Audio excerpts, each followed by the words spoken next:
Gentleman, ఈ సమావేశంలో మనం ముఖ్యంగా 3 విషయాలపై చర్చించాలి. నంబర్ 1, మనకి ఢిల్లీ నుంచి వచ్చిన గైడ్ లైన్స్ ప్రకారం చాలా కాలంగా స్మగ్లింగ్ చేస్తున్న బృందమే కాక రాష్ట్రంలో డూప్లికేట్ మందుల్ని తయారు చేసే సిబ్బంది ఒకటి ఉందని, అది అటు కేంద్రానికి గాని ఇటు మనకు గాని ఆచూకీ దొరకకుండా పనిచేస్తుందని, దాని హెడ్ క్వార్టర్స్ హైదరాబాద్లోనే ఉందని తేలింది. ఈ వార్త అటు ప్రజలను కలవరపెడుతుంటే పత్రికలు మనల్ని కంగారు పెడుతున్నాయి. కనుక ఈ స్థితిలో మనం ఒక మిస్టర్ కుమార్. Yes sir. ఏమిటి అలా ఉన్నారు? ఫాలో కాలేకపోతున్నారా? సారీ సార్, నాకు ఒంట్లో ఏం బాగలేదు. Is it? అయితే వీళ్ళు రెస్ట్ తీసుకోండి. We will continue. Thank you sir. మన సిబ్బందిని అలర్ట్ చేసి ఇంపార్టెంట్ ప్లేసెస్ లో చెక్ పోస్టులను ఏర్పాటు చేయాలి.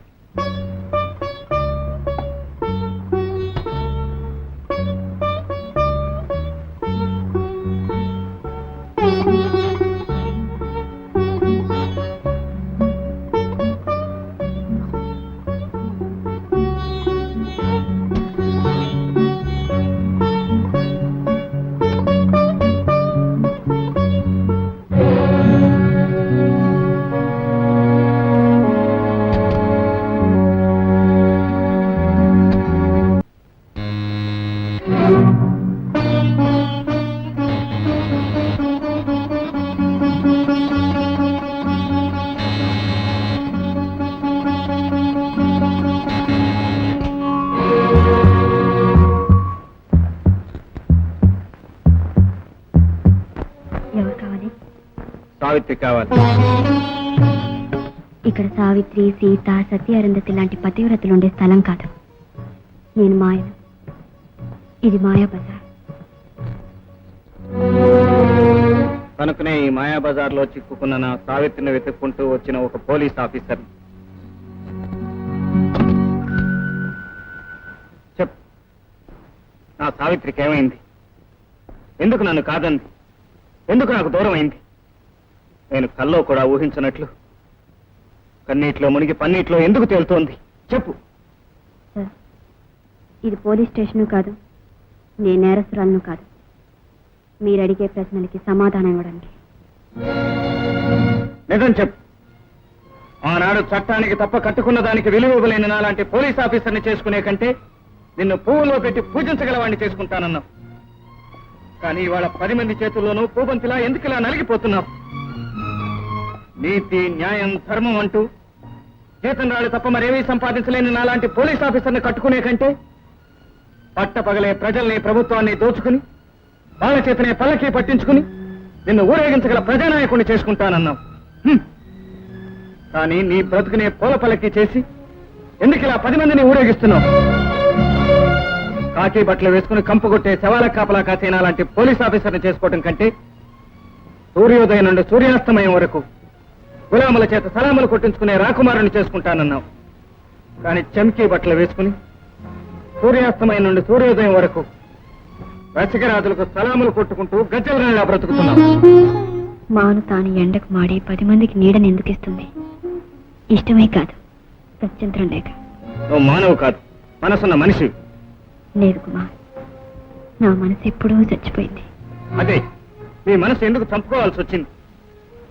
ప్రతి ఉదయం విచారంతో, ప్రతి సాయంత్రం బాధతో, ప్రతి రాత్రి అశాంతితో నేను బ్రతికింది నేను ఇలా చూడటానికి కాదు. చెప్పు, నీ పాటకి ఎంత డబ్బు కురుస్తుందో చెప్పు, నీ మాటకి ఎంత డబ్బు కురిపిస్తాను. కుమార్, నీ సావిత్రి ఎప్పుడూ డబ్బు కమ్ముడుపోలేదు.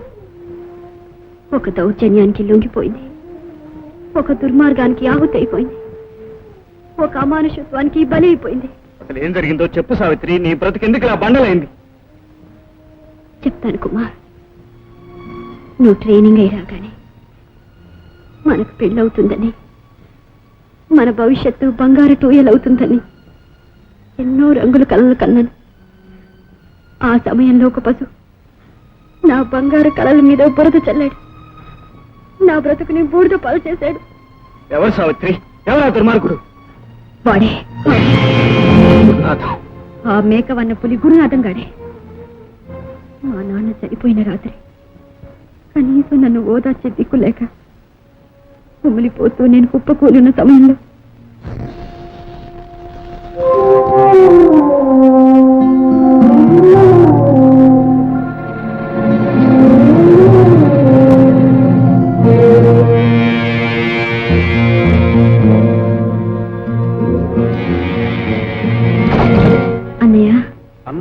అన్న పిలుపుకర్థం మీ నాన్న కాష్టంలోనే కాలిపోయింది మరదల.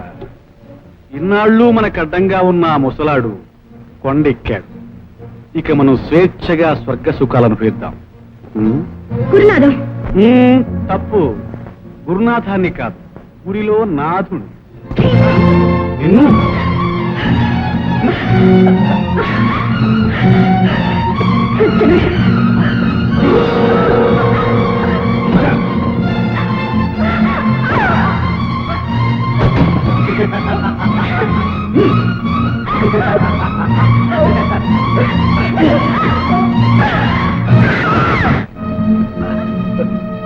అలా పొడి కట్టిన నా బ్రతుకును నీ గుడి దీపం చేయలేక నీకంటే గొప్పవాడిని చేసుకుంటానని బింకాలు పలికి నిన్ను రెచ్చగొట్టి నాకు దూరం చేసుకున్నాను. ఈ నిజం ఆనాడే చెప్పుంటే నిర్మలమైన నా ప్రేమతో నీ కన్నీటిని తుడిచి మన బ్రతుకుల్ని వెలిగించుకునేవాడిని సావిత్రి. వెలిగించే శక్తి సూర్యుడుకున్నా వెలిగే శక్తి భూమికి ఉండదు కుమార్. కనుక నేను చావాలనుకున్నాను. కానీ ఆ రాక్షసుడు అందుకు కూడా అవకాశం లేకుండా రెక్కలు విరిచిన పక్షిలా నన్ను పంజరంలో పడేశాడు. అందుకే భూదేవిలా ఆడది పాపాలు భరించడం తప్ప వేరే మార్గం లేదనుకున్నాను. లోకం ఎగతాళి చేయకుండా వాడి తాలితో ఆలిగా బ్రతుకుతున్నాను. వాడు ఆడిస్తే ఆడుతున్నాను, పాడిస్తే పాడుతున్నాను. వాడు కొట్టినా తిట్టినా మనసు లేని రాతి బొమ్మలా పడి ఉంటున్నాను. కుమార్, ఆ రాక్షసుడు వచ్చేసాడా? దయచేసి నువ్వు వెంటనే వెళ్ళిపో ప్లీజ్ కుమార్. అక్కర్లేదు, వెళ్ళి తలుపు తెరువు.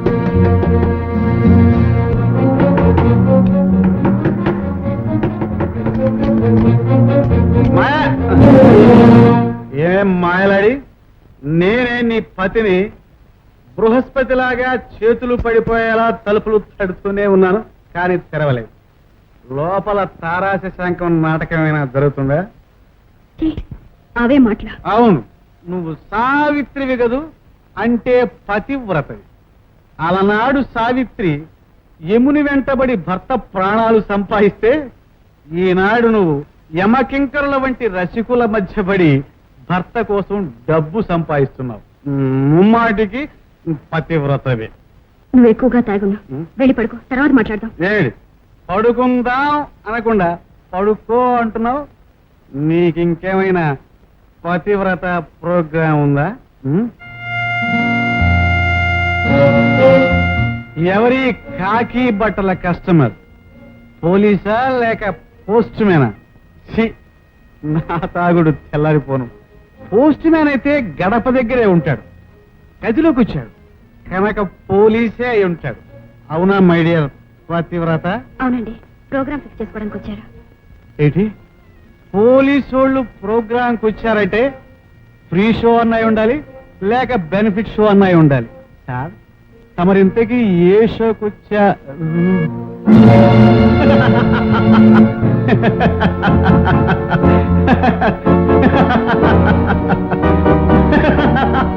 ఓ, ప్రతాప్ కుమార్, పాత ప్రియుడు. నమస్తే. ఇప్పుడు అర్థమైంది తమరు ఏ ప్రోగ్రాంకి వచ్చారు. సార్, ఇంతకీ తమరు ఏ షో చూడబోతున్నారు? నా ఇంటికి వచ్చి నన్నే షటప్ అంటావా? వదిలు, ఆయన వదిలు, వదిలు.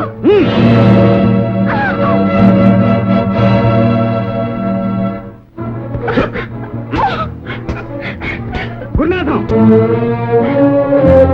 ఏ ఎన్నాళ్ళు సాగుతుంది భాగవతం?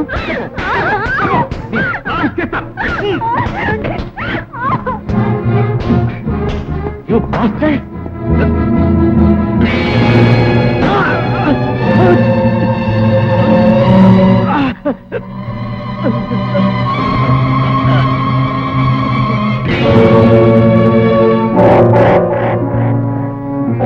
గురునాథం, గురునాథం.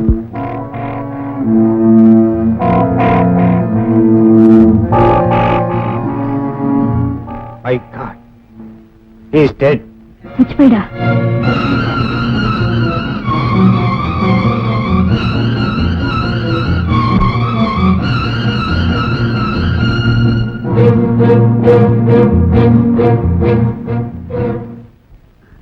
ఏం చేయబోతున్నావు? పోలీస్కి రిపోర్ట్ చేయబోతున్నాను. ఏమని? ఇది హత్య కాదు, యాక్సిడెంటల్ గా జరిగిన పొరపాటని. వద్దు, అలా చెయ్యొద్దు. నో, పోలీస్ ఆఫీసర్ కాదు నా డ్యూటీ. ప్లీజ్, నా బాధ్యత నన్ను నెరవేర్చనివ్వు. డ్యూటీ, బాధ్యత. నన్ను చూడకముందు ఆ పదాల అర్థం తెలిసేమో కానీ నన్ను నా చెంకి బ్రతుకు చూసిన తర్వాత ఆ పదాలు పెదాలతో అంటున్నావేమో కానీ వాటి అర్థం మర్చిపోయావు కుమార్. సావిత్రి. అవును కుమార్, ఇప్పుడు నువ్వు ఏ డ్యూటీలో ఉన్నావు? ఇక్కడ ఏ బాధ్యత నెరవేర్చడానికి వచ్చావు? సావిత్రి, నువ్వు చెప్పలేవు కుమార్. నాకే కాదు, ఒక బాధ్యత గల పోలీస్ ఆఫీసర్ కాసు కమ్ముడిపోయే కాంతి ఇంటికి అర్ధరాత్రి పూట ఎందుకు వెళ్ళేడని పోలీస్ ఆఫీసర్లు వేసే ప్రశ్నలకి నువ్వు సమాధానం చెప్పలేవు. హత్యను యాక్సిడెంట్ గా మార్చి కోర్టును మభ్య పెట్టడానికి చూస్తున్నావన్న ప్లేడర్ల వాదనకు నువ్వు సమాధానం చెప్పలేవు. చివరికి నేను హంతకుడుగానే ముద్ర వేస్తారు. వీలేదా, ఈ కూలట కోసం నీ కీర్తిని కళంకం చేసుకోదు. ఎందరివో మాన ప్రాణాల్ని కాపాడి కన్నవారికి కన్న నెలకి గర్వ కారణంగా నిలవాల్సిన నువ్వు ఈ మానహీనురాలి కోసం నీ విలువైన ప్రాణాల్ని పోగొట్టుకోదు కుమార్. సావిత్రి, అన్ని విధాలుగా నన్ను చంపి శవంగా మారిన ఈ రాక్షసుడి కాష్టంతోనే నన్ను కలిపోని ఈ నేరం నా మీద వేసుకుని కుమార్. నో నో సావిత్రి, చేయని నేరానికి నువ్వు శిక్ష అనుభవించడం పోలీస్ ఆఫీసర్ గా నేను ఒప్పుకోను.